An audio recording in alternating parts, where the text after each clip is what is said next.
അയ്യൂബ് നബി അലൈഹി സ്വലാത്തു വസ്സലാം കൊട്ടാരത്തിൽ എത്തുമ്പോഴേക്ക് സത്യത്തിൽ മാനം കറുക്കാണ്. ശക്തമായൊരു മഴ പെയ്യാനുള്ള എല്ലാ സാഹചര്യവും ഡമസ്കസിലുണ്ടാകും. അള്ളാഹുവിന്റെ പ്രവാചകൻ മാനത്തേക്ക് നോക്കി.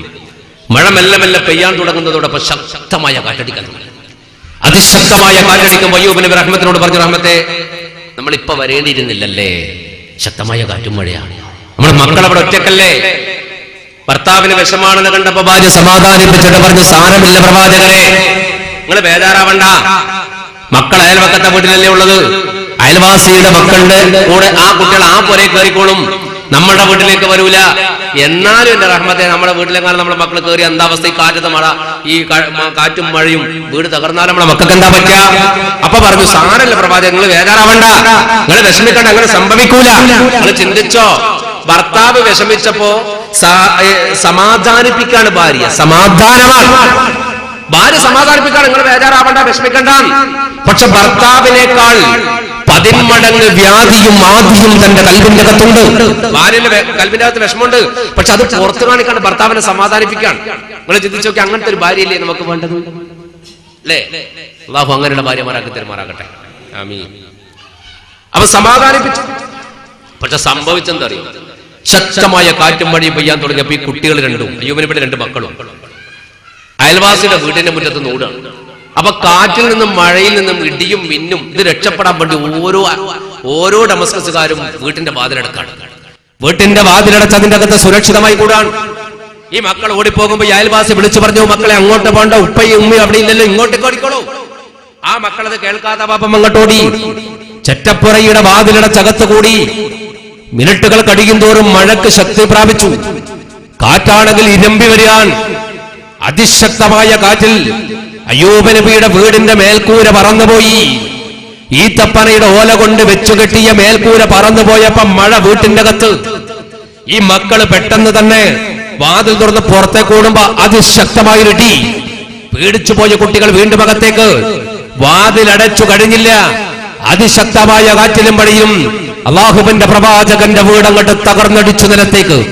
തകർന്ന വീട്ടിന്റെ അകത്ത് ഈ 2 മക്കളും ദാരുണമായി ചതഞ്ഞറിഞ്ഞ് മരിച്ചുപോയി. ഈ ദാരുണ രംഗം ഡമസ്കസുകാരും അറിഞ്ഞില്ല. അയൽവാസികളൊക്കെ രക്ഷപ്പെടാൻ വേണ്ടി സ്വന്തം വീട്ടിന്റെ വാതിലടച്ച് കഴിയുന്ന ഘട്ടം മഹാനായ പ്രവാചകന്റെ 2 മക്കൾ ഒരു ഭാഗത്ത് മരിച്ചു കിടക്കാണ്. നീണ്ട മണിക്കൂറുകൾക്കൊടുവിൽ മഴയുടെ ശക്തി മെല്ലെ മെല്ലെ കുറഞ്ഞു. അള്ളാഹുവിന്റെ പ്രവാചകൻ ഭാര്യയോട് പറഞ്ഞു, ഇനി നിൽക്കണ്ട, നമുക്ക് പെട്ടെന്ന് പോകാം, മഴ ഫുള്ളായിട്ട് ചോരാൻ നിൽക്കണ്ട. ഭാര്യയുടെ കയ്യും പിടിച്ച് ചെറിയ ചാറ്റൽ മഴയും നിറഞ്ഞ് അള്ളാഹുവിന്റെ പ്രവാചകൻ ഡമസ്കസിന്റെ തെരുവിലേക്ക് ഓടി വരികയാണ് മക്കളുടെ അവസ്ഥ അറിയാൻ. അപ്പോഴാണ് മഴയുടെ കാറ്റിന്റെയും ശക്തി കുറഞ്ഞപ്പോ നബിയുടെ അയൽവക്കത്തുള്ള മനുഷ്യൻ അയാളുടെ വീട്ടിന്റെ വാതിൽ തുറന്നു. നേരെ നബിയുടെ വീടാ നോക്കുന്നത് അയാൾ. അയാൾക്ക് അറിയാലോ അവിടെ മക്കളുണ്ട്. ആ തകർന്ന വീട് കണ്ടയാൾ ഇറങ്ങിയോടി. മട്ടലുകൾ വലിച്ചു നിൽക്കുമ്പോ കണ്ട കാഴ്ച, ചോരയിൽ കുളിച്ച് മഴ നനഞ്ഞ് ചളി പുതഞ്ഞു കിടക്കണ മക്കളെയാണ്. അയാൾ വാവിട്ട് നിലവിളിച്ചു. നിലവിളി കേട്ട് മറ്റുള്ളവർ ഓടിക്കൂടി. മരിച്ചു കിടക്കുന്ന 2 മക്കളുടെ മയ്യത്തുമെടുത്ത് അയൽവാസി സ്വന്തം വീട്ടിന്റെ കോലായിൽ കൊണ്ടുപോയി കിടത്തി തുണിയിട്ട് മൂടി. വിവരമറിയിക്കാൻ ഒരാൾ കൊട്ടാരത്തിലേക്ക് ഓടി. ഓടുന്ന വഴിയിലാണ് അയ്യൂബ് നബിയും ഭാര്യയും വരുന്നത്. അവരെ കണ്ടതും ഇയാൾ ഓടിപ്പോയിട്ട് പറഞ്ഞു, അല്ലാഹുവിന്റെ പ്രവാചകരെ അസ്സലാമു അലൈക്കും. വഅലൈക്കും അസ്സലാം. എന്താ? എനിക്കൊരു കാര്യം പറയാനുണ്ടെന്ന് മാറി നിൽക്കുന്നു. റഹ്മത്തിന്റെ അടുക്കൽ അയ്യൂബ് നബി കുറച്ചങ്ങോട്ട് മാറ്റി നിർത്തി. ഇയാൾ മെല്ലെ പറഞ്ഞു, നബിയെ, ശക്തമായ കാറ്റിലും മഴയിലും അങ്ങയുടെ വീട് തകർന്നു പോയി. വീട് തകർന്നു എന്ന് പറഞ്ഞപ്പോൾ അല്ലാഹുവിന്റെ പ്രവാചകൻ പറഞ്ഞു, ഇന്നാ ലില്ലാഹി വ ഇന്നാ ഇലൈഹി റാജിഊൻ. വീട് തകർന്നോട്ടെ, സാരമില്ല, എന്റെ ബേജാർ അതല്ല മോനെ. എന്റെ 2 മക്കളെയും കൊണ്ടുവരാതെയാണ് ഞങ്ങൾ കൊട്ടാരത്തിലേക്ക് പോയത്. അവർ അയൽപക്കത്തെ വീട്ടിൽ കളിക്കായിരുന്നു. ആ കുട്ടികളുടെ അവസ്ഥ അറിയാനാ ഞാൻ ഓടി വരുന്നത്. എന്റെ മക്കൾ ഇപ്പൊ അയൽപക്കത്തെ വീട്ടിലാണോ അല്ല എന്റെ വീട്ടിലാണോ? ആ ചെറുപ്പക്കാരൻ പെട്ടെന്ന് നബി വിഷമിക്കണ്ടെന്ന് കണക്കൂട്ടിയിട്ട് പറഞ്ഞു, മക്കൾ 2 പേരും അയൽപക്കത്തെ വീട്ടിലുണ്ട്. അയൽപക്കത്തെ വീട്ടിലുണ്ടെന്ന് പറഞ്ഞപ്പോൾ അല്ലാഹുവിന്റെ പ്രവാചകൻ എന്ന് പുഞ്ചിരിച്ചുകൊണ്ട് പറഞ്ഞു, അൽഹംദുലില്ലാഹ്. കാരണം തകർന്ന വീട്ടിൽ മക്കളില്ലല്ലോ, അയൽപക്കത്തെ വീട്ടിലല്ലേ. സന്തോഷം കൊണ്ട് അല്ലാഹുവിന്റെ നബി അല്ലാഹുവിനെ സ്തുതിച്ചെന്ന് പുഞ്ചിരിച്ചപ്പോ മക്കൾ രക്ഷപ്പെട്ടിട്ടുണ്ട് എന്നറിഞ്ഞിട്ട് ആ മക്കൾ നബി ചിരിക്കണത് എന്നറിയുന്ന ആളാണല്ലോ ഈ ചെറുപ്പക്കാരൻ. അയാൾ തിരിഞ്ഞു നിന്നിട്ട് ഒറ്റ കരച്ചിലാണ് അയാൾ. കണ്ണങ്ങട്ട് നിറഞ്ഞപ്പോ നബി പിടിച്ച് തിരിച്ചിട്ട് വെച്ച്, എന്താ നീ കരയണത്? എന്താ പ്രശ്നം? എന്താണെങ്കിലും എന്നോട് പറ, ഞാൻ അല്ലാഹുവിന്റെ പ്രവാചകനാണ്. അയാൾ പറഞ്ഞു, നബി എന്നോട് ക്ഷമിക്കണം, മക്കൾ 2 അയൽപക്കത്തെ വീട്ടിലുണ്ട് എന്ന് പറഞ്ഞ സത്യമാണ്, പക്ഷേ ജീവനോടെയല്ല. പിന്നെ എന്റെ മക്കൾക്ക് എന്ത് പറ്റി? നിങ്ങളുടെ 2 മക്കളും ആ തകർന്ന വീട്ടിലാണ് ഉണ്ടായിരുന്നത്. വീട് തകർന്നപ്പോ 2 മക്കൾ മരിച്ചുപോയി. മരിച്ചു എന്ന വാക്ക് അയാൾ കുറച്ച് ഉച്ചത്തിലാ പറഞ്ഞത്. ആ ഉച്ചത്തിലായിട്ട് പറഞ്ഞപ്പോ ഒരു ഭാഗത്ത് ഉമ്മയില്ലേ,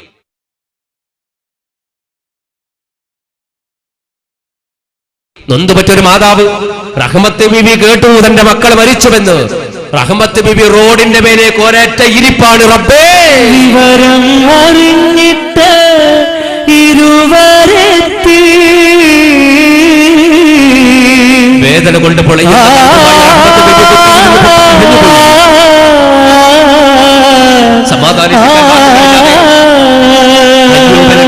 വിവരം അറിഞ്ഞിട്ട് ഇരുവരെത്തി വിതുമ്പി കരഞ്ഞവർ ഹൃദയം പൊട്ടി വിധിയെ തരുന്നോനിൽ തവക്കൽ വെച്ച് വ്യഥയും വ്യസനങ്ങൾ അവർ സഹിച്ച് ഉടനെ കാറ്റും മഴയോമെത്തി ഇടിമിന്നല് കണ്ട് കിടാങ്ങൾ ഞെട്ടി പൊട്ടി തകർന്നോരാ ഗൃഹത്തിൽ പെട്ട് കത്തി തെളിയുന്ന വിളക്കും കെട്ട്. ആ രണ്ട് മക്കളുടെ മരണം റഹ്മത്തിനെ വല്ലാണ്ട് തളർത്തി. റോഡിന്റെ മേലെ ചെരിഞ്ഞെരിഞ്ഞ് കരയുന്ന റഹ്മത്ത് ബീവിയുടെ അടുക്കലേക്ക് മഹാനായ പ്രവാചകൻ അയ്യൂബ് നബി അലൈഹി സ്വലാത്തു വസ്സലാം നടന്നു വന്നു. തന്റെ പെണ്ണിന്റെ മുതുകത്ത് തട്ടി റഹ്മത്ത് മേലോട്ട് നോക്കിയിട്ട് അയ്യൂബ് നബിയോട് പറഞ്ഞു, നബിയെ, കൊണ്ടുപോകാമായിരുന്നില്ലേ നമുക്ക് അവരെ? വരുന്നില്ലെന്ന് പറഞ്ഞാലും കൊണ്ടുപോയിക്കൂടായിരുന്നോ നമുക്ക്? എന്റെ പ്രവാചകരെ അങ്ങോട്ട് കയറി പോകുമ്പോ ഉമ്മാന്ന് വിളിച്ചോടി വരാൻ ഇനി എനിക്ക് മക്കളില്ലല്ലോ. കലബില കൂടി തന്റെ കയ്യിൽ നിന്ന് ഭക്ഷണം വാങ്ങി കഴിക്കുന്ന എന്റെ പിഞ്ചു മക്കൾ അവരിനി തിരിച്ചു പോകുമ്പോ എന്നെ കാത്തിരിക്കാൻ അവരിനി ഇല്ലല്ലോ എന്ന് പറഞ്ഞപ്പോ, എല്ലാം അല്ലാഹുവിന്റെ വിധിയാണ് പെണ്ണെ, അതിൽ ക്ഷമ അനിവാര്യമാണ്, എഴുന്നേൽക്കെന്ന് പറഞ്ഞ് തന്റെ ഭാര്യയെ സമാധാനിപ്പിച്ച് കൂട്ടിക്കൊണ്ടുപോയി. ജനനിബിഡമായിരുന്നു ആ തെരുവ്. തന്റെ മക്കളുടെ മയ്യത്തിന്റെ മുന്നിൽ ദുഃഖം കൊണ്ട് കാർമേഘം സിദ്ധിച്ച് തന്റെ മനസ്സുമായി കാത്തിരുന്നു. നീണ്ട സമയങ്ങൾക്കൊടുവിൽ തന്റെ മക്കൾക്ക് ഖബർ കുടിക്കാൻ അല്ലാഹുവിന്റെ പ്രവാചകൻ നിർദ്ദേശം നൽകി. ഡമസ്കസിന്റെ പള്ളിക്കാട്ടിൽ ആ രണ്ട് മക്കൾക്ക് ഒരിക്കലും തിരിച്ചു വരാത്ത, ഖിയാമത്ത് നാളിന്റെ അവസാന ഘട്ടത്തിൽ മാത്രം തിരിച്ചു വരുന്ന വീടൊരുക്കി ഡമസ്കസുകാർ. ആ രണ്ട് മക്കളെയും ഖബറടക്കി കഴിഞ്ഞു. അല്ലാഹുവിന്റെ പ്രവാചകനോട് നാട്ടുകാർ ചോദിച്ചു, വീട് ശരിയാക്കണോ, കൊട്ടാരത്തിലേക്ക് തിരിച്ചു പോകണോ? കൊട്ടാരത്തിലേക്ക് ഒരു തിരിച്ചു പോക്കില്ല, എനിക്ക് വീട് ശരിയാക്കണമോ? നാട്ടുകാരൊക്കെ കൂടി അരമണിക്കൂർ കൊണ്ട് നബിയുടെ വീട് കുത്തിരിപ്പൊക്കെ ശരിയാക്കി. അത്രയുള്ള ആ വീട്, അത്രമാത്രമുള്ള വീടൊക്കെ ശരിയാക്കി. ആ ദുഃഖകുലമായ അന്തരീക്ഷത്തിൽ വീട്ടിന്റെ പുറത്തിരിക്കാണ് അല്ലാഹുവിന്റെ പ്രവാചകൻ നബി അലൈഹി സ്വലാത്തു വസ്സലാം. അകത്തിരിക്കാണ് റഹ്മത്ത്. രണ്ടാളും ഉണ്ടെന്നില്ല. മക്കൾ, നിങ്ങൾ ചിന്തിച്ചു നോക്ക്, മണിക്കൂറുകൾക്ക് മുമ്പ് വരെ ഓടിച്ചാടി കളിച്ച മക്കൾ ഒരു സെക്കൻഡ് കൊണ്ട് നഷ്ടപ്പെട്ടു പോകുക എന്ന് പറഞ്ഞാൽ മനസ്സാക്ഷി എന്തായിരിക്കും അവസ്ഥ? അല്ലാഹു റബ്ബുൽ ഇസ്സത്ത് നമ്മുടെ മക്കൾക്ക് ദീർഘായുസ്സും ആരോഗ്യ ആഫിയത്തും നാഫിയായ ഇൽമും നൽകി അനുഗ്രഹിക്കുമാറാകട്ടെ. നമ്മളൊക്കെ മരിച്ചാൽ നമ്മുടെ ഖബറിന്റെ മുന്നിൽ വന്നിട്ട് അസ്സലാമു അലൈക്കും യാ അബീ, അസ്സലാമു അലൈക്കും യാ ഉമ്മി എന്ന് പറയുന്ന നല്ല മക്കളുടെ കൂട്ടത്തിൽ അല്ലാഹു നമ്മുടെ മക്കളെ ഉൾപ്പെടുത്തി തരുമാറാകട്ടെ. മക്കളില്ലാത്തൊരു വല്ലാത്ത സങ്കടമാണ്. അല്ലാഹു മക്കളുണ്ടാകാൻ വേണ്ടി ദുആ ചെയ്യാൻ ഒരുപാട് പേര് പറഞ്ഞിട്ടുണ്ട്. അല്ലാഹു അവർക്ക് സാലിഹായ മക്കളെ കൊടുക്കുമാറാകട്ടെ. ദുനിയാവിലും ആഖിറത്തിലും ഉപകരിക്കുന്ന മക്കളെ അവർക്ക് അല്ലാഹു നൽകി അനുഗ്രഹിക്കുമാറാകട്ടെ. ഒരുപാട് ആൾക്കാർ മക്കളില്ലാതെ ദുആ ചെയ്യണേ പറഞ്ഞവരുണ്ട്. ഈ സദസ്സിന്റെ ബർക്കത്ത് കൊണ്ട് നല്ലൊരു വേദിയാണ്, അല്ലാഹുവിന്റെ പ്രവാചകന്റെ കഥ പറയുന്ന വേദിയാണ്. റഹ്മത്തിന്റെ മലക്കൾ ഉണ്ടാകും. ഇവിടെയൊക്കെ ഹക്ക് കൊണ്ട് അല്ലാഹു നമ്മുടെ പ്രാർത്ഥന സ്വീകരിക്കുമാറാകട്ടെ. നമ്മൾ മക്കളില്ലാത്തവർക്ക് അല്ലാഹു ഖൈറായ മക്കളെ കൊടുത്ത് അനുഗ്രഹിക്കുമാറാകട്ടെ. മക്കളൊരു രസാണ്. സീനത്തുൽ ഹയാത്തി ദുനിയ, ദുനിയാവിന്റെ അലങ്കാരമാണ് മക്കൾ എന്ന് ഖുർആൻ. ആ അലങ്കാരത്തെ ആഖിറത്തിന്റെ അലങ്കാരമാക്കി മാറ്റാൻ ഒരു മാതാപിതാക്കൾക്ക് പറ്റിയാൽ അവിടെയാണ് മക്കൾ ഹൈറായ മക്കളാവുക. അല്ലാഹു തൗഫീഖ് നൽകട്ടെ. മക്കൾ അങ്ങനെയാണ്. മക്കളില്ലെങ്കിൽ നിങ്ങൾ വിചാരിക്കണം മരിച്ചോ ഒന്നും വേണ്ട.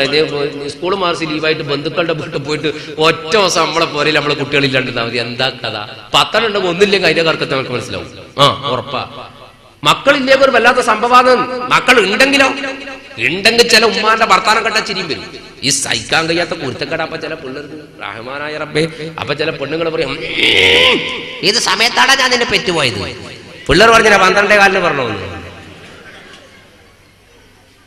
അങ്ങനെ പണ്ടൊക്കെ മക്കളെ നമ്മൾക്ക് പേടിപ്പിക്കുക, മിണ്ടരുതടാ, ഞാനാ നിനക്ക് തിന്നാൻ തരുന്നത്, അനങ്ങാണ്ട് തിന്നോളണം, പണ്ടേ ഉപ്പയെല്ലാം പറഞ്ഞു. അന്ന് നമ്മളൊന്നും മിണ്ടിയില്ല, കാരണം ഉപ്പയല്ലേ തിന്നാൻ തരുന്നത്, അത് ഇല്ലാണ്ടായിപ്പോണ്ടെന്ന് വിചാരിച്ചിട്ട്. എന്നാൽ ഇപ്പോഴത്തെ മക്കൾ ഉപ്പാനോട് തിരിച്ചടിക്കുകയാണ്, അലോ കാക്ക മിണ്ടരുത്, ഞാനാ തിന്നാൻ തരുന്നത്. അതിന്റെ കാരണം എന്താണെന്നറിയോ? സ്കൂളിൽ നിന്ന് പിള്ളേർക്ക് 5 കിലോ അരി കിട്ടാൻ തുടങ്ങി. ഇത് വാങ്ങിക്കൊണ്ടുവച്ചിട്ട് പറയും മിണ്ടരുതുപ്പ, അരിയില, മീനും പച്ചക്കറി ഇങ്ങ വാങ്ങിക്കോ, അരി എൻ്റെ വക. ഇപ്പോഴാണ് കുട്ടികളെ വില മനസ്സിലായത് ഓരോരുത്തർക്ക്, അല്ലേ? ഒരു കുട്ടിന്റെ വില എത്രയാ? 5 കിലോ അരി. പണ്ട് ബസ് സ്റ്റാൻഡിൽ മൂത്രം വയ്ക്കാൻ ഒരുത്തം പോയിട്ട് മൂത്രം വെച്ചിറക്കിയിട്ട് പറഞ്ഞു, ഇപ്പോഴാ മൂത്രത്തിന്റെ വില മനസ്സിലായത്. എത്രയാ? 2 രൂപ. ടോക്കൺ. അപ്പൊ അതുപോലെ ഇപ്പോഴാ കുട്ടികളെ വില മനസ്സിലായത്. മക്കളില്ലെങ്കിൽ ഒരു വല്ലാത്ത സങ്കട നമുക്ക്. മക്കളില്ലാത്ത വീട്ടിന്റെ മുറ്റത്ത് രണ്ടാളിങ്ങനെ ഇരിക്കുകയാണ്. അപ്പോഴാണ് ഇബ്ലീസ് വന്നത്. ഇബ്ലീസിന് തോന്നി ഇപ്പൊ ഒരു പിടുത്തം പിടിക്കാം, ടെൻഷൻ അടിച്ചിരിക്കുമ്പോ എന്താ നാവെന്ന് വരുവാന്ന് പറയുമ്പോൾ മെല്ലെ പോയി ഇബ്ലീസ് സലാം പറഞ്ഞു. അള്ളാഹു നബി തലയും താഴ്ത്തിയിരിക്കാം. എന്നിട്ട് ഇബ്ലീസിന്റെ ഒരു ചോദ്യം, അള്ളാഹുവിന്റെ പ്രവാചകരെ, ചെറുപ്പക്കാരന്റെ കോലത്തിലാണ് വന്നത്. മുമ്പ് വയസ്സനും വയസ്സൊക്കെ, ഇപ്പൊ ചെറുപ്പക്കാരനാണ്, മോഡലിലാണ് വന്നത്.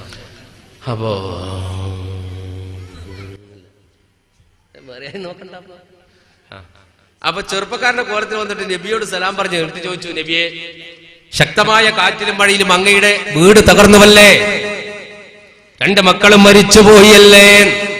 അപ്പൊ നബി പറഞ്ഞില്ല, ലില്ലാഹി വ ഇന്നാ ഇലൈഹി റാജിഊൻ, മുത്തഖീങ്ങളുടെ മുദ്രാവാക്യമാണതെന്ന് മുഹമ്മദ് റസൂലുള്ളാഹ് സല്ലല്ലാഹു.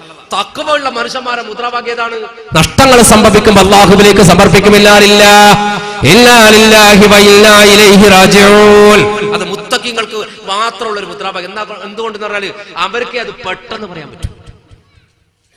അല്ലാഹുവിലേക്ക് സൂക്ഷ്മതയോടെ ജീവിക്കുന്നവരാണ് പെട്ടെന്നത് മറുപടി പറയാ. ഒരുത്തൻ ഈമാനുണ്ടോന്ന് അവന് തന്നെ പരിശോധിക്കാമെന്ന് ആര് പറഞ്ഞു? റസൂലുള്ളാഹി സല്ലല്ലാഹു. എങ്ങനെയെന്ന് അറിയാം, അതൊരു വല്ലാത്ത സംഭവം. റസൂൽ പറഞ്ഞു ഒരാൾക്ക് അവന് തന്നെ ഈമാനുണ്ടോ എന്ന് പരിശോധിക്കാം. എങ്ങനെ? അവന്റെ മുന്നിൽ ഒരു നല്ല കാര്യം ഒരാൾ അവതരിപ്പിച്ചു, ഒരു നല്ല കാര്യം പറഞ്ഞു, അത് അപ്പടി അവൻ സ്വീകരിക്കുന്നുവെങ്കിൽ അവൻ ഈമാനുണ്ടെന്ന് അവന് തന്നെ ഉറപ്പിക്കാമെന്ന് മുഹമ്മദ് റസൂലുള്ളാഹി. അതുകൊണ്ടാണ് അബൂബക്കർ സിദ്ദീഖ് റളിയല്ലാഹു അൻഹുവിന്റെ ഈമാന് പകരം വെക്കാൻ അണ്ടകടാകത്തിൽ മറ്റൊരു ഈമാനില്ലെന്ന് മുഹമ്മദ് മുസ്തഫ. എന്തുകൊണ്ട്?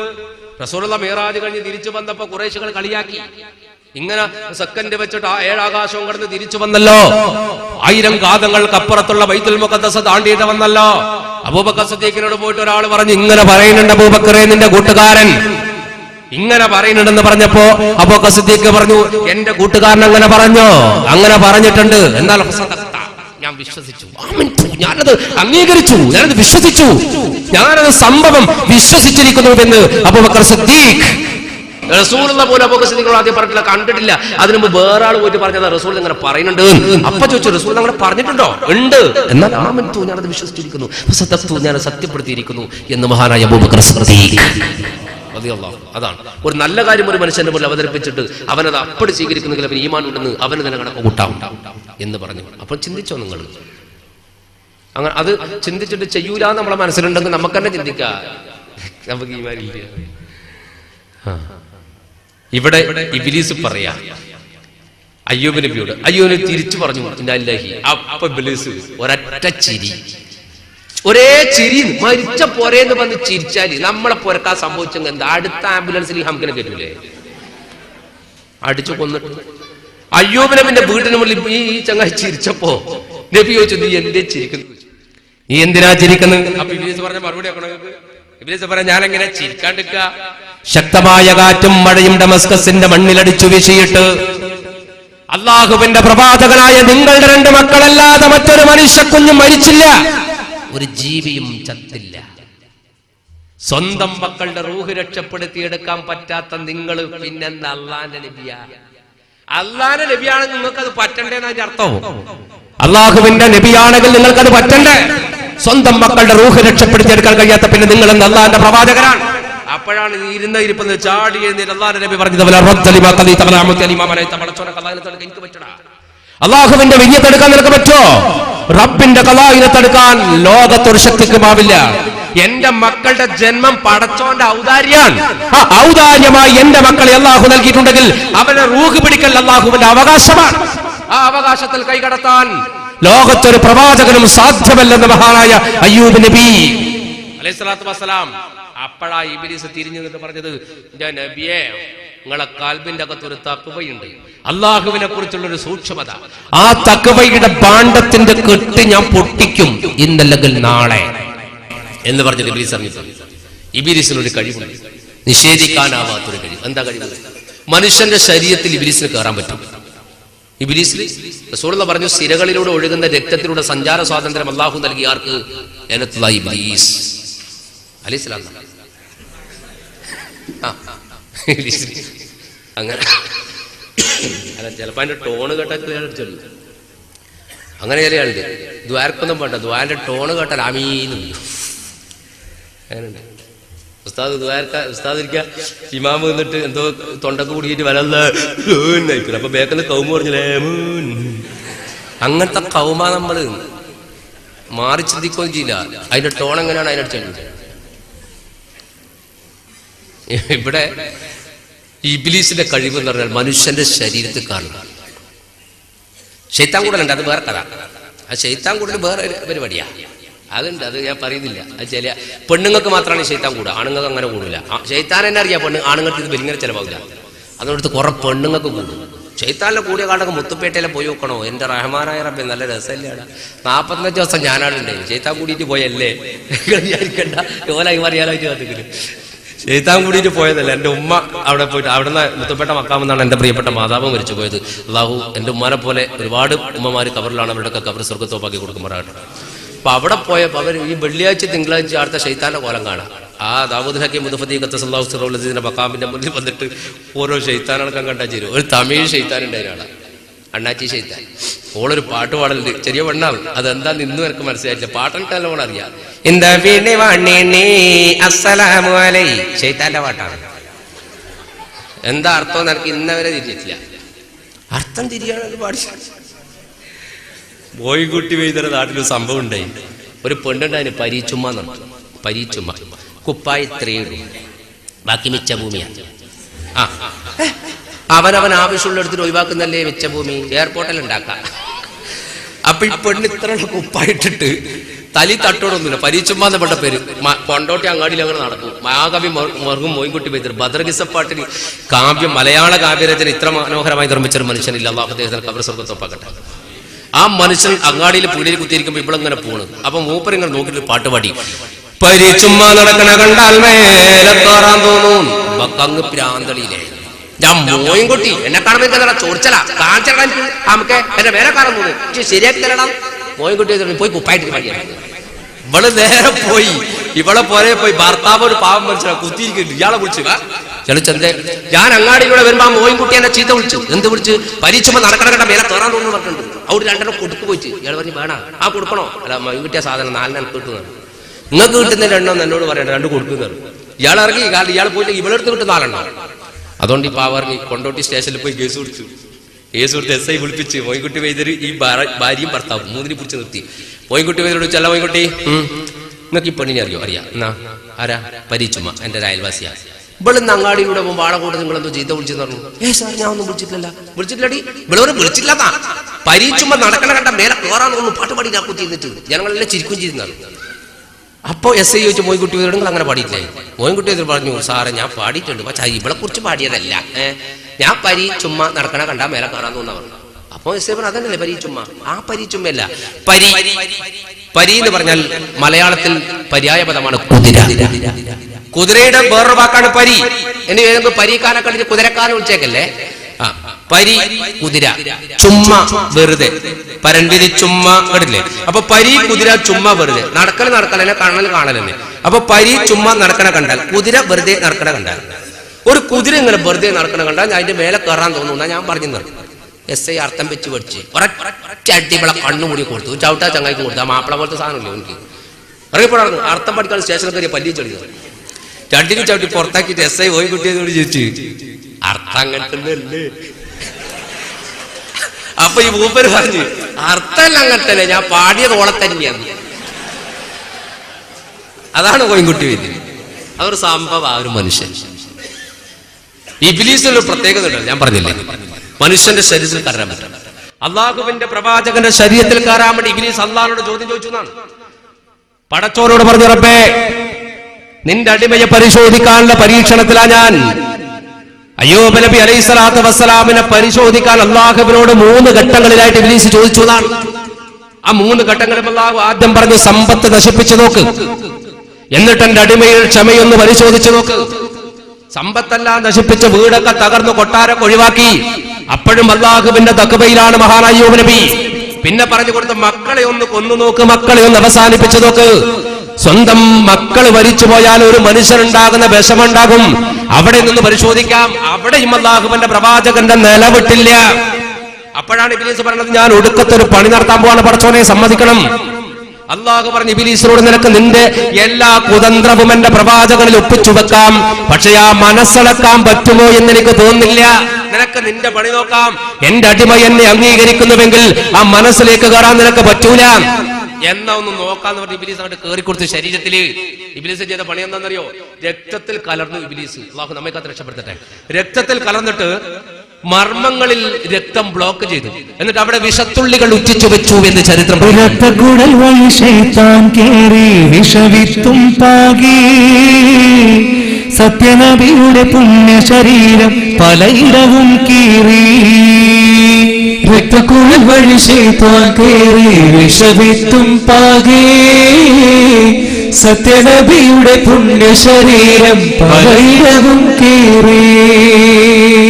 വേദനയോ കൂടി വന്നു, ചേതനയോ കുഴഞ്ഞിടുന്നു. വേദനയോ കൂടി വന്നു, ചേതനയോ കുഴഞ്ഞിടുന്നു. നാറിയേ സബറോടെ തിരുനബിയെന്ന് എല്ലാം നോക്കിയേ, സബറോടെ തിരുനബിയെന്ന് എല്ലാം നോക്കിയേ. കൈവിരലോ കൊഴിഞ്ഞു പോയി, കൺകളിലോ കാഴ്ച പോയി. കൈവിരലോ കൊഴിഞ്ഞു പോയി, കൺകളിലോ കാഴ്ച പോയി. ആദി കൂടിയേ ഉടയുന്ന ദേഹം മുഴുവൻ പിടയും പുഴുക്കള്. ഉടയുന്ന ദേഹം മുഴുവൻ പിടയും പുഴുക്കള്. രക്തക്കുഴൽ വഴി ശൈത്താൻ കേറി വിഷവിത്തും പാകി, സത്യനബിയുടെ പുണ്യ ശരീരം പലയിടവും കീറി. ഒരു മനുഷ്യന്റെ രക്തം മോശമായാൽ, രക്തം ബ്ലോക്ക് ചെയ്യപ്പെട്ട് രക്തം മോശമായി കഴിഞ്ഞ രക്തം ബ്ലോക്ക് ഹൃദയത്തിൽ നിന്ന് പമ്പ് ചെയ്യുന്ന രക്തം ബ്ലോക്ക് ചെയ്യപ്പെടുമ്പോഴാണല്ലോ ഹാർട്ട് അറ്റാക്ക് ഉണ്ടാകുന്നത്. അള്ളാഹു നമ്മെ കുടുംബത്തെ രക്ഷപ്പെടുത്തട്ടെ. അപ്പോ രക്തം മോശമാകാന്ന് പറഞ്ഞാൽ രക്തം സഞ്ചാരം ഇല്ലെങ്കിൽ രക്തം മോശമാകും. മാത്രമല്ല ഇബ്ലീസ് വിഷവും കൂടി ചേർത്ത് വെച്ചപ്പോൾ അള്ളാഹുവിന്റെ നബിയുടെ രക്തം ഉള്ളിൽ നിന്ന് പഴുക്കാൻ തുടങ്ങി. പഴുത്ത് ശരീരം കണ്ട് പൊട്ടാൻ തുടങ്ങി. പിന്നെ പൊരന്റെ പുറത്തിറങ്ങാണ്ട് നബി കിടപ്പിലായി. ചുരുക്കി പറഞ്ഞാൽ ദിവസങ്ങൾ കഴിയും തോറും രോഗം മൂർജിക്കാൻ തുടങ്ങി. ചരിത്രത്തിന്റെ മറ്റൊരു വശത്ത് കാണാം, റഹ്മത്ത് ബീവിക്ക് ശേഷം നബി ചില കല്യാണവും കൂടി കഴിച്ചിരുന്നു. ആ ഭാര്യമാര് പോലും ഒഴിവാക്കി പോവാൻ. ആദ്യം ബന്ധുക്കൾ വിവരം അറിഞ്ഞു. ബന്ധുക്കളൊക്കെ ഒന്ന് വന്നു നോക്കും. നബിയുടെ രോഗം മൂർജിക്കാൻ ഒരു ചികിത്സയും നബി നടത്തുന്നില്ല. ഒരു ചികിത്സക്കും നബി മുതിരുന്നില്ല. നബിക്ക് കാര്യങ്ങൾ കൃത്യമായി മനസ്സിലായിട്ടുണ്ട്. ഇബ്ലീസിന്റെ എല്ലാ കുതന്ത്രവും ക്ഷമയും സഹനവും കൊണ്ട് അവസാനിപ്പിക്കാൻ തീരുമാനിച്ച മഹാനായ പ്രവാചകൻ അയ്യൂബ് നബി അലൈഹിസ്സലാത്തു വസ്സലാം. അങ്ങനെ ആ അയ്യൂബ് നബി അലൈഹിസ്സലാത്തു വസ്സലാമിന്റെ ശരീരം ചരിത്രം പറഞ്ഞ് പൊട്ടാൻ തുടങ്ങി. ശരീരം പഴുക്കുമ്പോൾ പൊട്ടുമല്ലോ. ഒരു മുള്ളെങ്കിൽ നമ്മുടെ കാലിന് തറച്ചാൽ എന്തുകൊണ്ടാണ് അവിടെ പഴുക്കുന്നത്?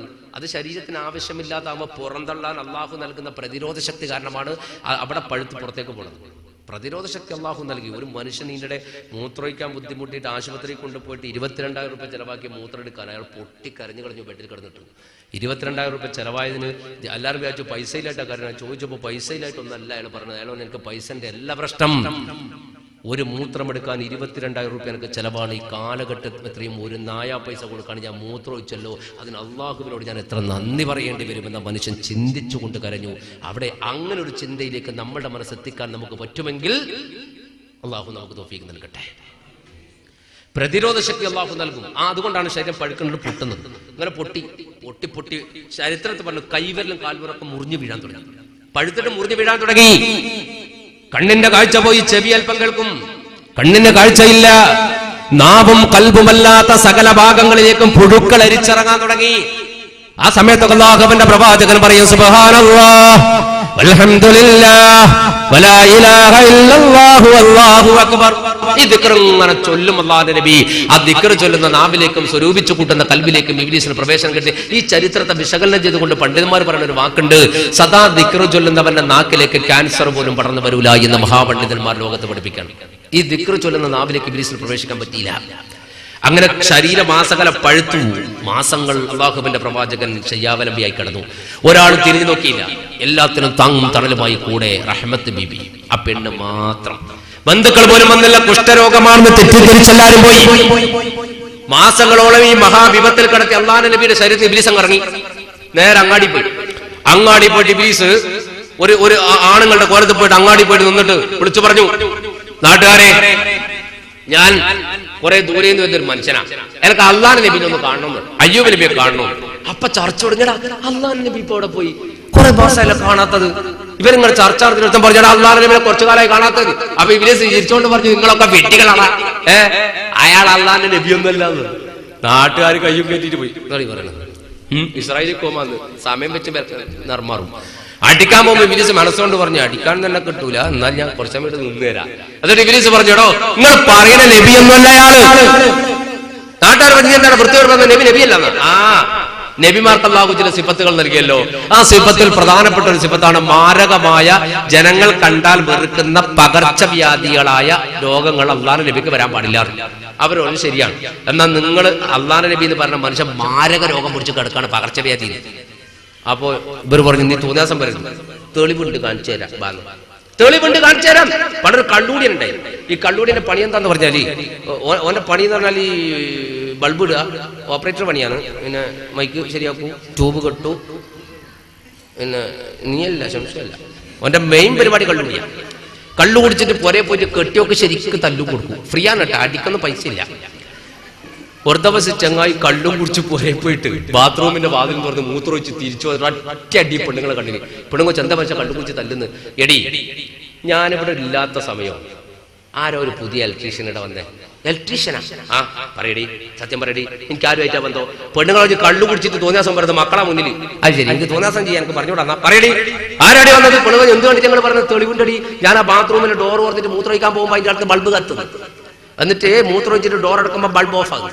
ആരാടി ഡോർ തുറക്കുമ്പോൾ കത്തുകയും അടക്കുമ്പോൾ ഓഫ് ആവുകയും ചെയ്യുന്ന ബൾബ്? ഹിക്മത്തിന്റെ ബൾബ് ബാത്റൂമിൽ ഫിറ്റാക്കിയേ. പെണ്ണുങ്ങൾ ഏത് ബാത്റൂമിൽ കാണിച്ചു തരാം, തെളിവുണ്ട്. കൂട്ടിക്കൊണ്ട് പോയിട്ട് പറഞ്ഞ തുറക്കടി ബാത്റൂമിന്റെ പാല് പെണ്ണുങ്ങൾ കള്ളു കുടിച്ച കെട്ടിയോന്നാ നിങ്ങൾ ചാവിട്ടി കുടൽ കയറി കളി. നിങ്ങൾ ഫ്രിഡ്ജ് പറഞ്ഞിട്ട് അതിന്റെ അകത്താ കാക്ക വെച്ച് കാച്ചിനല്ലേ. അപ്പൊ ഈ നമുക്ക് ഫ്രിഡ്ജിലാ മൂത്രം വെച്ചിന്.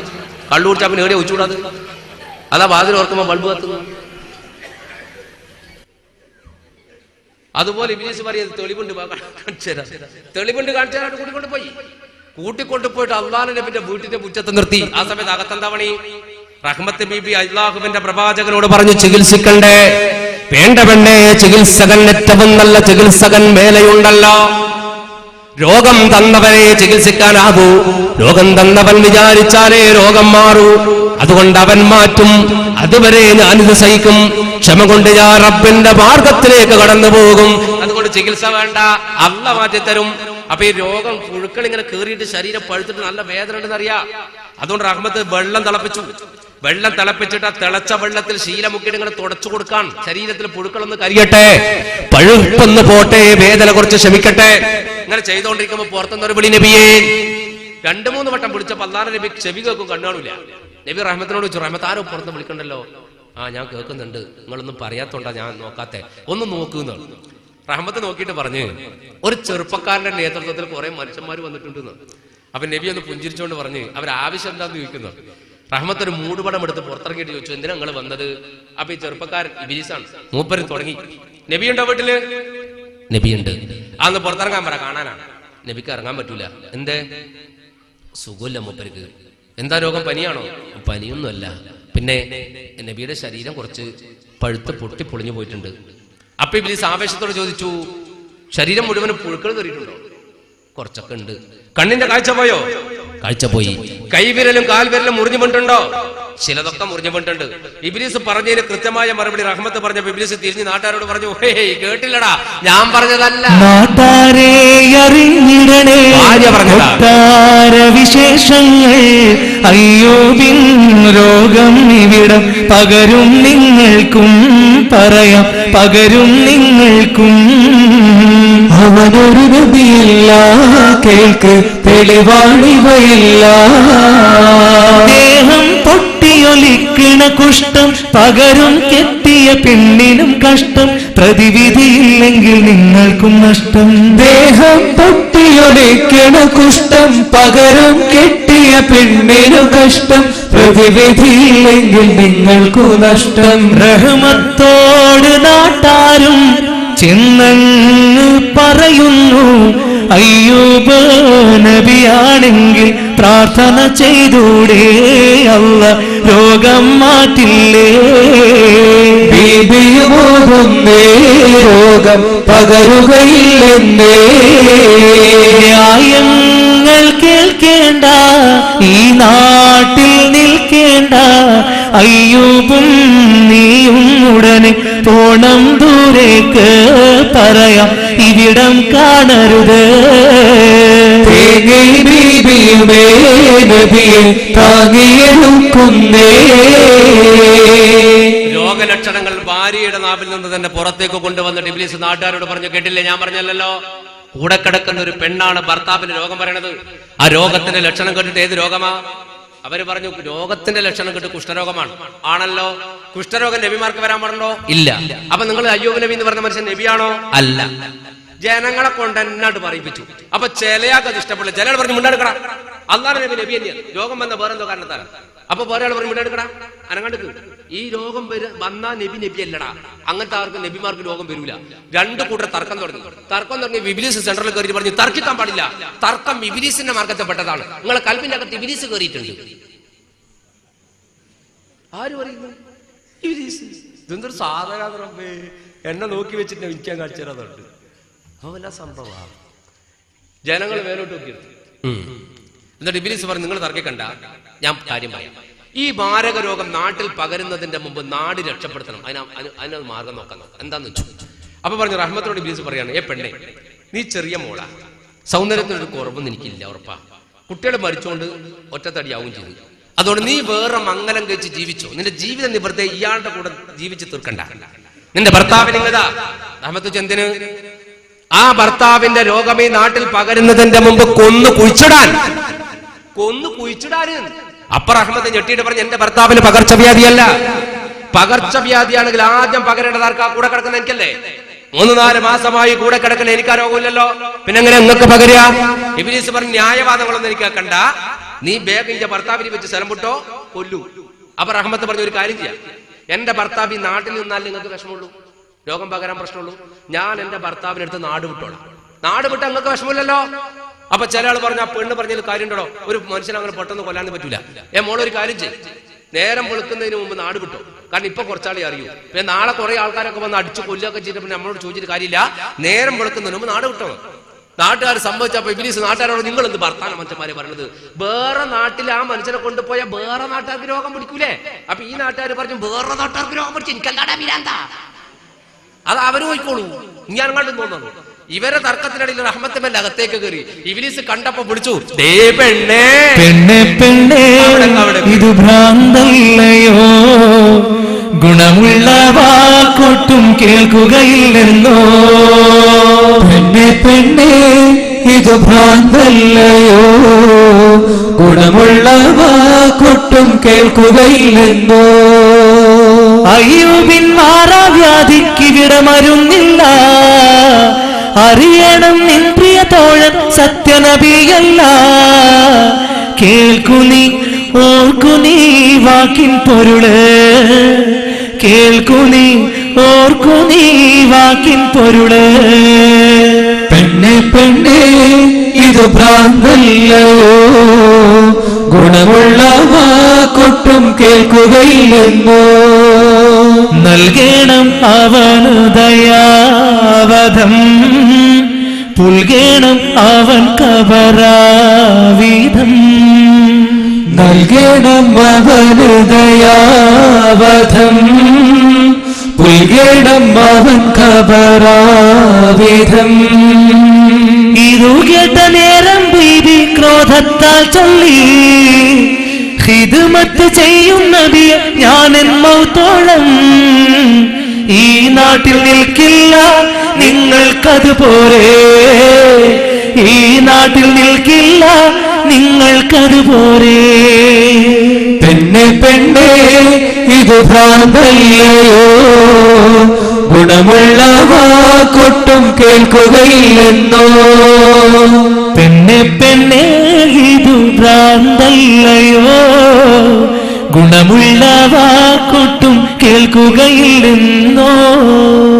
അയ്യൂബ് നബി അലൈഹി സ്വലാത്തു വസ്സലാമിന്റെ ഭാര്യ അകത്തേക്ക് പോയി. ഇബ്ലീസും ജനങ്ങളും തൽക്കാലം പിരിഞ്ഞു പോയി. അകത്ത് പോയിട്ട് റഹ്മത്ത് ബീബി ഒരു പരാതിയും ഭർത്താവിനോട് പറഞ്ഞില്ല, ഒരു സംഭവം പറഞ്ഞില്ല. അവിടെ ഇരുന്നിട്ട് ഈ തുണിയെടുത്ത് ഇങ്ങനെ മുക്കിക്കൊടുത്ത് കുറെ കഴിഞ്ഞപ്പോ നബി ചോദിച്ചു, റഹ്മത്തെ നാട്ടുകാരെന്തിനാ വന്നേ? അപ്പൊ പറഞ്ഞു, നാട്ടുകാരെ കുറിച്ച് അന്വേഷിക്കാൻ വന്നതാ. എന്നിട്ട് അവരെന്താ എന്റെ അടുത്ത് വരാതിരുന്നേ? അതിപ്പോ സുഖമില്ലാത്തല്ലേ, അവരെ ദേഷ്മിച്ചിട്ടുണ്ടാവും, അവര് പോയി എന്ന് പറഞ്ഞു. വേറൊന്നും പറഞ്ഞില്ല. നാട് വിടാൻ പറഞ്ഞതോ ഭീഷണിപ്പെടുത്തിയതോ കൊല്ലൂന്ന് പറഞ്ഞതോ ഒന്നും പറഞ്ഞില്ല. കാരണം അത് പറഞ്ഞ ഭർത്താവിനെ വിഷമിക്കണ്ടെന്ന് കരുതിയിട്ട് ഭാര്യ ഒന്നും പറഞ്ഞില്ല. പക്ഷേ മഗ്‌രിബിന്റെ സമയമാകുമ്പോൾ റഹ്മത്തിന് ബേജാറ് തുടങ്ങി. കാരണം അള്ളാന്റെ നബി സമ്മതിക്കാണ്ട് ഈ നാട്ടിൽ നിന്ന് എടുത്തിട്ട് പോകാൻ പറ്റില്ല. നബിയോട് കാര്യം പറയും വേണം, എന്ത് ചെയ്യും? അവിടെയാണ് ബുദ്ധിയുള്ള മോള് റഹ്മത്ത് ബീബി മഗ്‌രിബിന്റെ സമയമായപ്പോൾ ഒരു ചോദ്യം ചോദിച്ചു, അള്ളാന്റെ നബിയെ നോമ്പോർക്കണ്ടേന്ന് വെച്ചു. നിങ്ങൾ ചിന്തിച്ച്, കഠിനമായ മാരകമായ ഈ അവസ്ഥയിലും അള്ളാഹുവിന്റെ പ്രവാചകന് നോമ്പാണ്, ഭാര്യക്ക് നോമ്പാണ്. നബി പറഞ്ഞു, നോമ്പോർക്കേണ്ട ടൈമായോ, സമയമായി, ഭക്ഷണമൊന്നുമില്ല, പ്രവാചകനെ കുറിച്ച് പച്ചവെള്ളം തരണ്ടേ. അള്ളാന്റെ നബി കിടക്കാണ്. പിന്നെ ആരവിടെ ഭക്ഷണം കൊണ്ടുവരുന്നത്? ശുശ്രൂഷിക്കുന്ന റഹ്മത്ത് ബീബിയോ? ഒരു തരി അരിയില്ലാത്തൊരു വീട്. കുറച്ച് പച്ചവെള്ളം തരട്ടെ. നബി പറഞ്ഞു, അൽഹംദുലില്ലാ, അത് മതി. അങ്ങനെ പച്ചവെള്ളം കൊണ്ടുവന്നിട്ട് നബിക്ക് അല്പം കൊടുത്തു. നോമ്പ് തുറപ്പിച്ച് ബാക്കി റഹ്മത്തും കഴിച്ചിട്ട് നബിയോട് ചോദിക്കാണ്, അള്ളാന്റെ നബിയെ, പിന്നെ ഞാൻ ഒന്ന് ചോദിക്കട്ടെ നിങ്ങളോട്. നമ്മൾ ഈ വീട്ടിൽ ഇങ്ങനെ കിടന്നിട്ട് ഇങ്ങനെ ഒരു മടുപ്പ് വരിക, നമുക്ക് ഈ നാട് വിട്ട് വേറെ എവിടെങ്കിലും ഒന്ന് പോയാലോ? നിങ്ങൾ ചിന്തിച്ചേ, ഭാര്യ ഭർത്താവിനോട് ഒരു കാര്യം അവതരിപ്പിക്കുന്നത് ഇങ്ങനെയാണ്, ഈ നാട് വിട്ട് വേറെ എവിടെയെങ്കിലും ഒന്ന് പോയാലോ? അള്ളാന്റെ നബി പറഞ്ഞു, എങ്ങോട്ട് പോകാൻ? ഈജിപ്തിൽ നിന്റെ നാട്ടിലോ? ഈ കോലത്തിൽ എന്നെയും കൊണ്ടങ്ങ് പോയാൽ അവിടുത്തെ കാര്യം പോക്കായിരിക്കും. അല്ല നബി, ഈജിപ്തിലും പോണ്ട, ഈ നാട്ടിൽ നിൽക്കേണ്ട വേറെ ഏതെങ്കിലും നാട്ടിൽ പോയാലോ? നബി പറഞ്ഞു, എന്തിന്? ജനിച്ച നാടിനേക്കാൾ സുരക്ഷിതത്വം വേറെ എവിടെയാ കിട്ടുക? ജന്മനാടിനേക്കാൾ സുരക്ഷിതത്വം വേറെ എവിടെയാ കിട്ടുക? ഇന്ത്യ രാജ്യത്ത് ജനിച്ച നമുക്ക് ഇന്ത്യയിൽ കിട്ടുന്ന, കേരളത്തിന്റെ മണ്ണിൽ ജനിച്ച നമുക്ക് കേരളത്തിൽ കിട്ടുന്ന സുരക്ഷിതത്വം ലോകത്തിന്റെ ഏത് കോണിലാ കിട്ടുക കൂട്ടരെ? ഒരു നാട്ടിലും കിട്ടൂല. സ്വരാജ്യ സ്നേഹം ഈമാന്റെ ഭാഗമാണെന്ന് ഷഫീഉർ റസൂലുള്ളാഹി സല്ലല്ലാഹു അലൈഹി വസല്ലം. ഈമാന്റെ ഭാഗമാണ് രാജ്യത്തെ സ്നേഹിക്കൽ.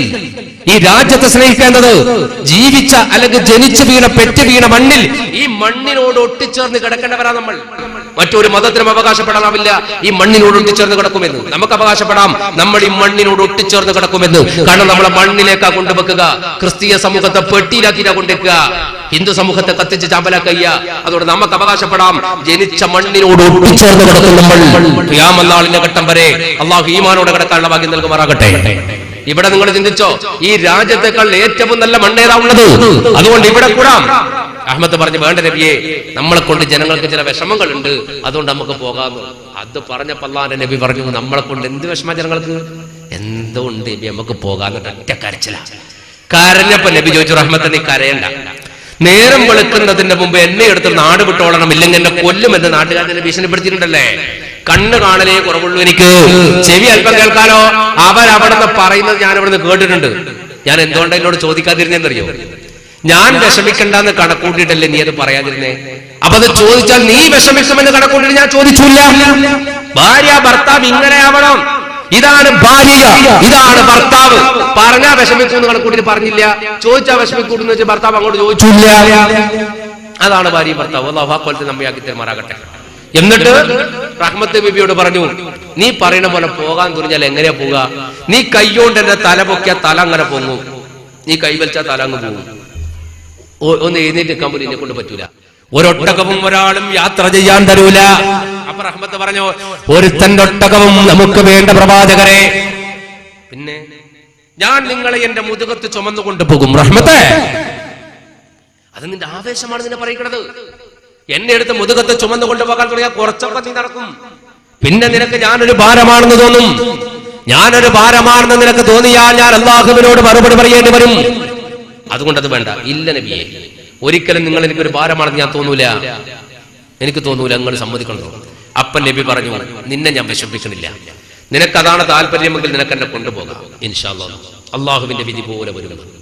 അയ്യൂബ് നബി അലൈഹി സ്വലാത്തു വസ്സലാമിനെ കൊണ്ടുപോകാൻ വേണ്ടി റഹ്മത്ത് ബിബി ഒരുങ്ങുന്ന ഒരു ഒരുക്കുണ്ട് ചരിത്രത്തിൽ. എന്തൊക്കെയാ യാത്രക്ക് കൊണ്ടുപോകേണ്ടത്? ടൂർ പോകുമ്പോൾ കൊണ്ടുപോകും സാധനങ്ങൾ. റഹ്മത്തി ടൂറിന് കൊണ്ടുപോയ സാധനം ചരിത്രത്തിൽ എണ്ണിപ്പിടിപ്പിച്ചിട്ടുണ്ട്, വേണമെങ്കിൽ പഠിച്ചു വെച്ചോ. 3 കഷ്ണം തുണി. 3 കഷ്ണം തുണി എന്തിനാണെന്നറിയോ?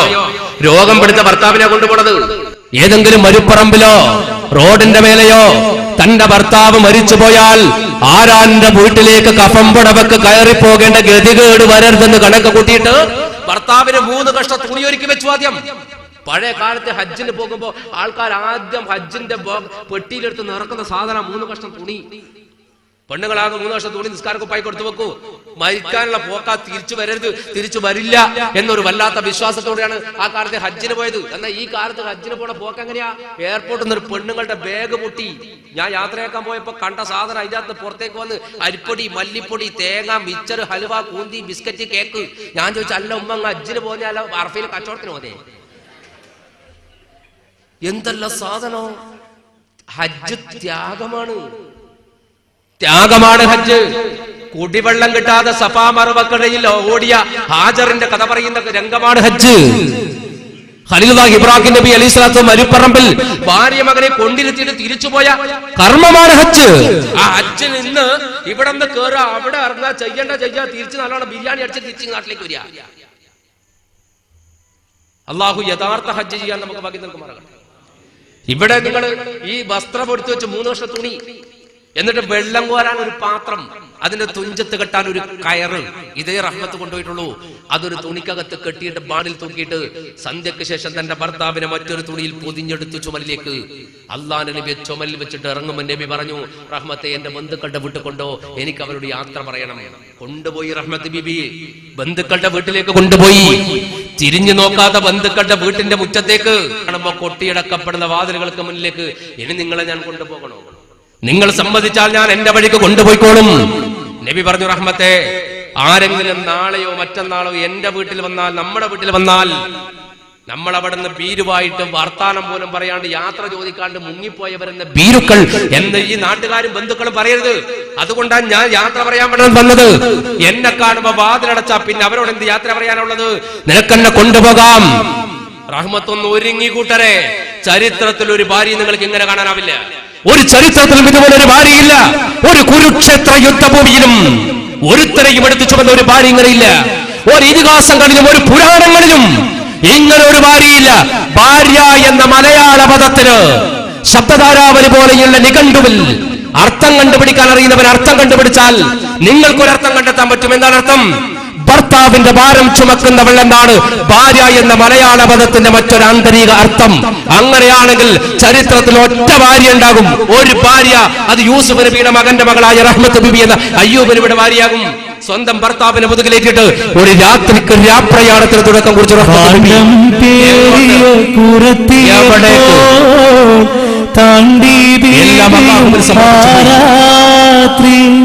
ചുമലിൽ അയ്യൂബ് നബിയെയും ചുമന്ന് നീങ്ങുന്നു പാവം സ്ത്രീ. കുറത്തിയപ്പോ താണ്ടി ബീബിയുമാരാത്രി. ചുമലിൽ അയ്യൂബ് നബിയെയും ചുമന്ന് നീങ്ങുന്നു പാവം സ്ത്രീ. താങ്ങിയെടുക്കാനായി തുണയൊന്നില്ല, നീങ്ങിക്കിടക്കാനായി തണലൊന്നില്ല. താങ്ങിയെടുക്കാനായി തുണയൊന്നില്ല, നീങ്ങിക്കിടക്കാനായി തണലൊന്നില്ല. സ്വന്തം ബന്ധുമിത്രാദികളും സ്വത്തും ഭവനവും പ്രാണികളും സകലം വെടിഞ്ഞു സഫറായി അകലം കൂടുന്ന വിധമായി ഭാണ്ഡം പേറിയും കുറത്തിയപ്പോ താണ്ടി ബീബിയുമാരാത്രി ചുമലില്ലയൂബ് നബിയെയും ചുമന്ന് നീങ്ങുന്നു പാവം സ്ത്രീ. തന്റെ ഭർത്താവിന്റെ മുതുകിലേറ്റി ഒരു രാത്രി മുഴുവൻ റഹ്മത്ത് നടന്നു. ഡമസ്കസിന്റെ അതിർത്തി എവിടെ ആരംഭിക്കുന്നു എവിടെ അവസാനിക്കുന്നു തിരിച്ചറിയാൻ കഴിയാത്ത ഈജിപ്തിന്റെ രാജകുമാരിയായ പെണ്ണ് ഭർത്താവിന്റെ അടുത്ത് ഒരേ നടത്താണ് നേരം വെളുക്കുന്നവരെ നടന്നു. നേരം വെളുത്തപ്പോഴും ആ നാട്ടിൽ നിന്ന് വിട്ടുപോയിട്ടില്ലെങ്കിലോ നാട്ടുകാർ കൊന്നേക്കുമോ എന്ന് പറഞ്ഞിട്ട് വീണ്ടും നടന്നു. പിന്നെ മരുഭൂമിയാണ് എത്തിയത്. ദിക്കറിയാത്ത മരുഭൂമിയിലൂടെ നടത്താൻ തുടങ്ങി. ഒരു സ്ഥലത്തും ഭർത്താവിനെ ഇരുത്തിയില്ല. 2 കൊട്ടാരത്തിൽ ജീവിക്കാനും ജനിക്കാനും ഭാഗ്യം കിട്ടിയ റഹ്മത്ത് ബിബിക്ക് ചെരുപ്പില്ല കാലിൽ ധരിക്കാൻ എന്നതാണ് പച്ചയായ പരമാർത്ഥം. ചുട്ടുപൊള്ളുന്ന മണ്ണിന്റെ അകത്ത് കാല് വെച്ചു കാലിന്റെ അടിഭാഗം പൊള്ളി. ചുട്ടുപൊള്ളുന്ന മണ്ണെന്നൊരു പ്രാസംഗികന്റെ ആലങ്കാരിക ഭാഷയല്ലത്. ചുട്ടുപൊള്ളുന്ന മണ്ണിലേക്കൊന്ന് കാലെടുത്ത് വെച്ച നമുക്കറിയും. ഹജ്ജിനും മെമ്പർക്കൊക്കെ പോണവരല്ലേ നമ്മൾ. മക്കയുടെ മണ്ണിൽ ചുട്ടുപൊള്ളുന്ന മണ്ണിൽ ഒന്ന് കാലെടുത്ത് വെച്ച നമ്മൾ തിരിച്ചറിയും എന്താണ് ചുട്ടുപൊള്ളുന്ന മണ്ണെന്ന്. ബിലാൽ മുഅദ്ദിൻ റളിയല്ലാഹു അൻഹുവിന്റെ ചരിത്രം പഠിക്കുമ്പോൾ ലോകത്തെ പ്രാസംഗന്മാർ പ്രസംഗിച്ചത് എന്താണെന്ന് അവിടെ വെച്ച് നമുക്ക് മനസ്സിലാകും. അപ്പോ ആ മണ്ണിൽ വെച്ച കാല് പൊള്ളി, കാലിന്റെ അടിഭാഗത്തെ തോല് പോയി. റഹ്മത്തിന് നടക്കാനാവണില്ല. കേവലം ഒരു പുതിയ ചെരുപ്പിട്ടതിന്റെ ബാറ് കൊണ്ടിട്ട് ഒരു കാലിന്റെ എവിടെയെങ്കിലും ഒന്ന് പൊട്ടിയാൽ പിന്നെ നടക്കാൻ അറിയാതെ വാവിട്ട് ഹയ്യ ഹുയി എന്നല്ല പറഞ്ഞ് നടക്കുന്ന പെണ്ണുങ്ങൾ ചിന്തിച്ചോ, നിങ്ങളെ പ്രതീകമാണ് റഹ്മത്ത് ബീബി. ഭർത്താവിനടുത്ത് നടന്നു. പിറ്റേന്ന് മഗ്‌രിബ് വരെ 24 മണിക്കൂർ നടന്നു ഭർത്താവിനടുത്ത്. പിന്നെ നടത്തത്തിന്റെ താളമൊക്കെ മാറി. എന്ത് ചെയ്യണമെന്ന് അറിയാൻ കഴിയുന്നുണ്ട്. മരുഭൂമി ഒന്ന് അവസാനിച്ച് കിട്ടിയാൽ മതി. നടന്നെത്തിയത് ഒരു കിണറിന്റെ അടുത്താണ്. ആ കിണറിന്റെ അടുത്ത് നബിയെ കൊണ്ട് ഇരുത്തിട്ട് റഹ്മത്ത് അപ്പുറത്തിരുന്നു. തളർന്ന് വീണു റഹ്മത്ത് അപ്പുറത്തെ, ബോധമില്ലാണ്ട്. റഹ്മത്ത് ബീബി ഇരുത്തിയ ഇരിപ്പിൽ നബിക്ക് നേരാൻ വേണ്ടി ഇരിക്കാൻ കഴിയില്ല. നബി അങ്ങനെ ചെരിഞ്ഞു വീണു. പക്ഷെ റഹ്മത്തിനെ വിളിച്ചില്ല. കാരണം തന്നെക്കാൾ ഇപ്പം വിഷമിക്കുന്നത് ഭാര്യയാണെന്ന് അറിയുന്ന നബി അങ്ങനെ തന്നെ കിടന്നു. കുറെ കഴിഞ്ഞ് റഹ്മത്ത് കണ്ണു തുറന്നു. നോക്കുമ്പോ കാണുന്ന അള്ളാഹുവിന്റെ നബി കമൈന്നടിച്ച് കിടക്കാണ്. ഓടി വന്നിട്ട് ചെരിച്ച് കിടത്തി നേരെ നെഞ്ചോട് ചേർത്ത് വെച്ചു. പറഞ്ഞു അള്ളാഹുവിന്റെ പ്രവാചകരെ റഹ്മത്ത് തളർന്നു പോയി, അതുകൊണ്ടാണോ? നബി പറഞ്ഞു സാറില്ല മോളെ, കാരണം എന്നെക്കാൾ വലിയ ക്ഷണത്തിലാപ്പ നീന്ന് എനിക്കറിയാം. അപ്പൊ പറഞ്ഞു സൂര്യൻ അസ്തമിച്ചു കുറച്ചായിപ്പോയല്ലോ പ്രവാചകരെ, ഞാൻ ബോധമില്ലാണ്ട് കടന്നുപോയി, നോമ്പ് തുറക്കണ്ടേ നമുക്ക്?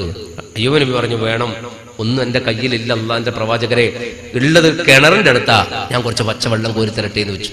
അത് പറഞ്ഞ് റഹ്മത്ത് കരഞ്ഞുപോയി.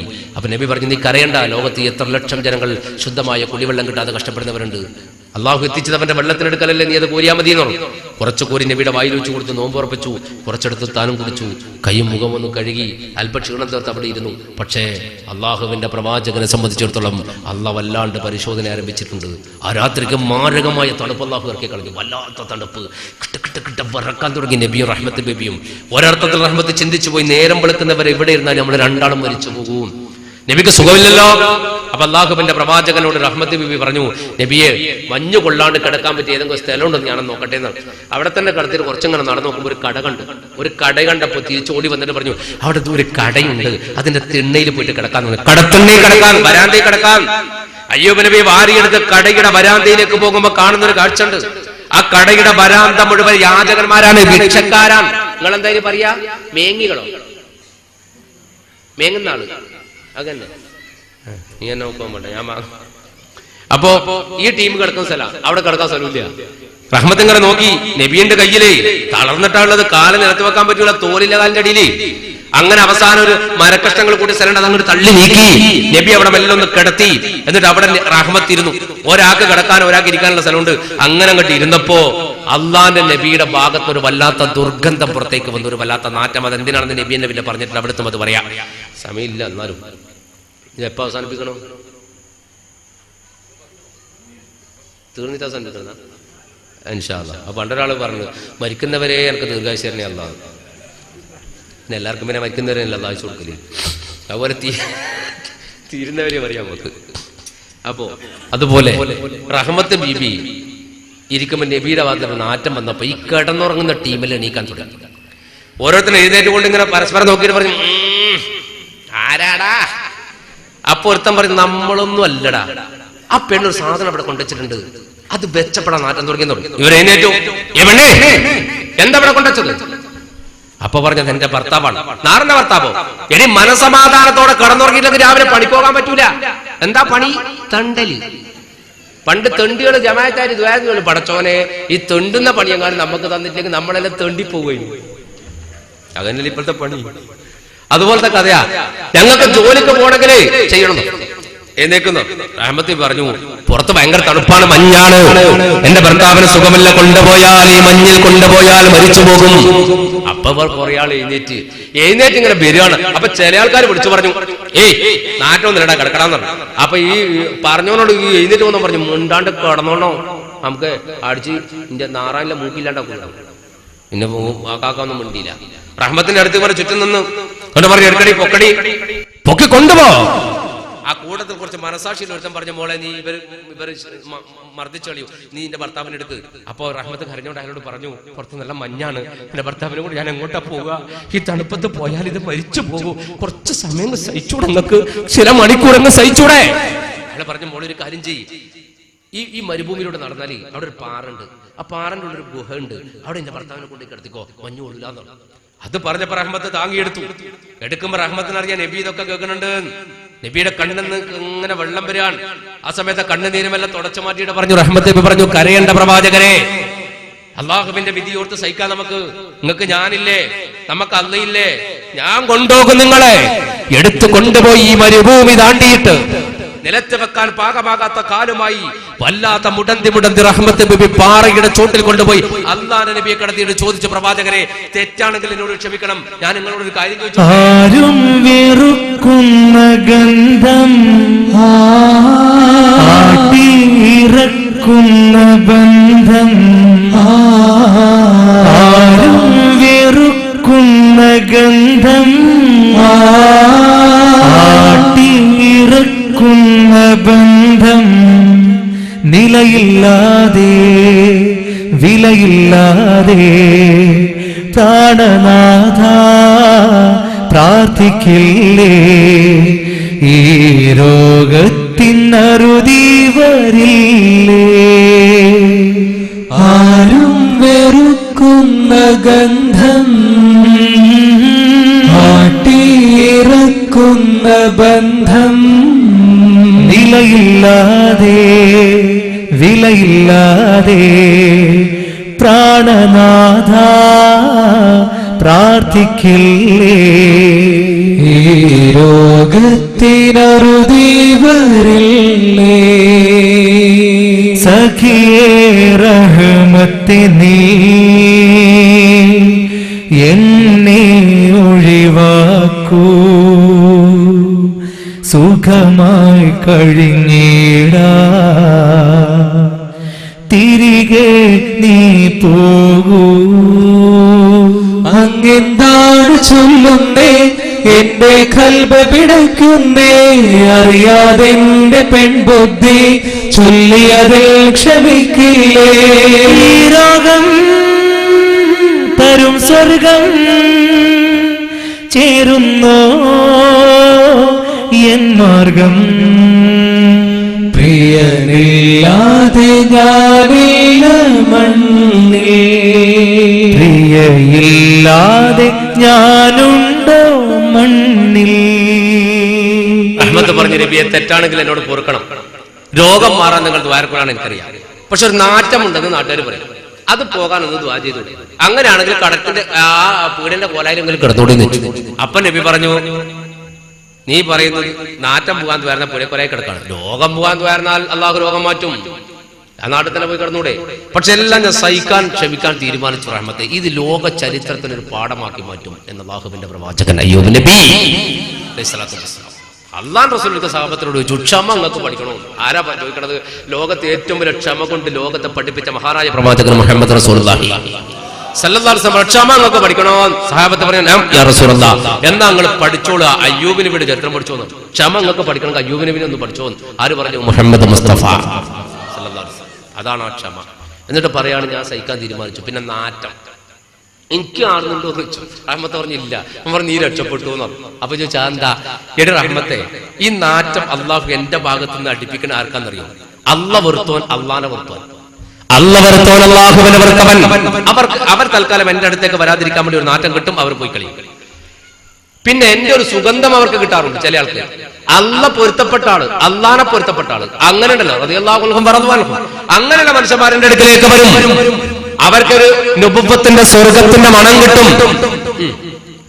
അപ്പൊ നീ ഇന്നലെ ആ എടുക്കുമ്പോ കണ്ടില്ലേ, ചില ആള് നാട്ടില്ല എന്ന് പറഞ്ഞ് അവർ കുറച്ച് അള്ളാനെ പേടിയുള്ള മനുഷ്യന്മാരാ, ബാക്കി ആ വന്നവർ ദുഷ്ടന്മാരാ.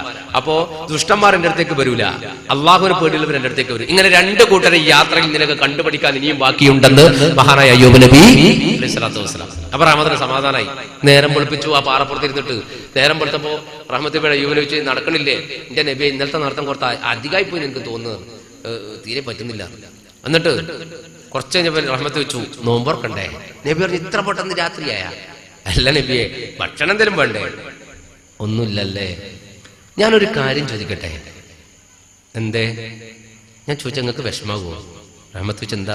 അയ്യോ വെച്ച് എന്തേ? പറ. ഞാൻ ചോദിച്ചാൽ നിങ്ങൾക്ക് വിഷമാവോ? നീ കാര്യം പറ.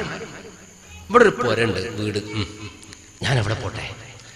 അപ്പൊ നബി ഒന്ന് ഞെട്ടിയിട്ട് പറഞ്ഞു, നീ അല്ലാഹുവിന്റെ പ്രവാചകനാണ്, നീയും തുടങ്ങിയോ യാചിക്കാൻ? നബിയെ യാചിക്കാനല്ല, ആ വീട്ടിൽ പോയിട്ട് അവിടുത്തെ എന്തെങ്കിലും ജോലി ചെയ്ത് കൊടുത്തിട്ട് കൂലിയായിട്ട് പൈസ ഒന്നും വേണ്ട, കുറച്ച് ഭക്ഷണം വാങ്ങിട്ട് വേണ്ടേ നോമ്പുറക്കാൻ. സത്യത്തിൽ ഇത് പറഞ്ഞപ്പോൾ അല്ലാഹു നബി ഇത് ഞെട്ടീന്ന്. കാരണം ഭർത്താവാണല്ലോ ഭാര്യക്ക് ചെലവ് കൊടുക്കേണ്ടത്.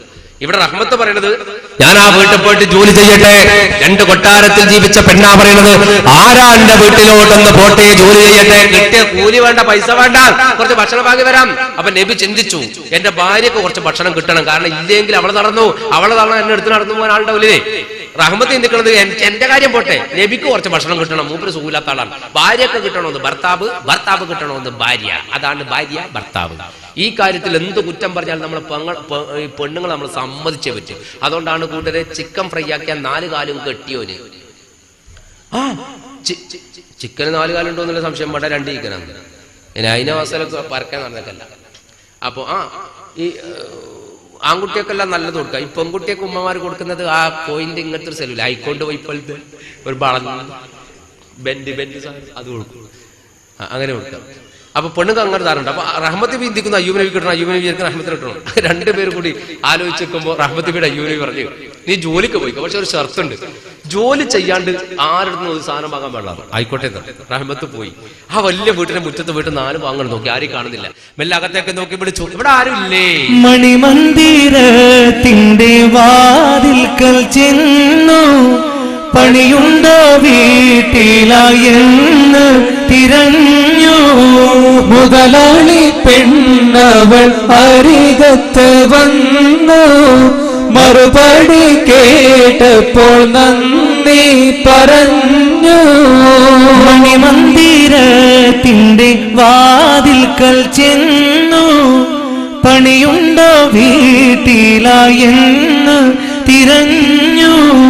മുതലാളി പെണ്ണവൾ അരികത്ത് വന്നു, മറുപടി കേട്ടപ്പോൾ നന്ദി പറഞ്ഞു. വീട്ടിന്റെ മുറ്റത്ത് പോയിട്ട് വിളിച്ചു. വീട്ടിൽ നിന്ന് വിളിച്ചപ്പോ അകത്തുനിന്ന് ഒരു പെണ്ണുങ്ങൾ പുറത്തിറങ്ങി, അലാക്കിന്റെ പെണ്ണുങ്ങൾ ഇറങ്ങി. എന്താന്ന് വെച്ചു, ഉമ്മ ഇവിടെ എന്തെങ്കിലും പണിയുണ്ടോ? ഇവിടെ ആ പണിയുണ്ട്. എന്താ കൂലി? അഹമ്മദ് പറഞ്ഞു, കൂലിയൊന്നും വേണ്ട, മുനിസിപ്പാലിറ്റിന്ന് വരുന്നതാ. അല്ലുമ്മ, കുറച്ച് ഭക്ഷണം തന്നാ മതി. ഭക്ഷണം തന്നാ എല്ലാ പണിയും എടുക്കോ? ഹലാലായ പണിയെല്ലാം എടുക്കുന്നു. എന്നാ അങ്ങോട്ട് കൂടിക്കോന്നു കേട്ടി അടുക്കളയിൽ കൊണ്ടുപോയിട്ട് പറഞ്ഞു, ഇത് കംപ്ലീറ്റിന്റെ പണിയാണ്. എന്താ അടുക്കളയിൽ പണി എന്നറിയോ? ഈ ഹലാക്കിന്റെ തള്ള തിന്നാന്നല്ലാണ്ട് തിന്നതും വെച്ചതും പാത്രം കഴുകൂല. അതിങ്ങനെ എപ്പം ആളെ കിട്ടുമ്പോൾ കഴിപ്പിക്കല.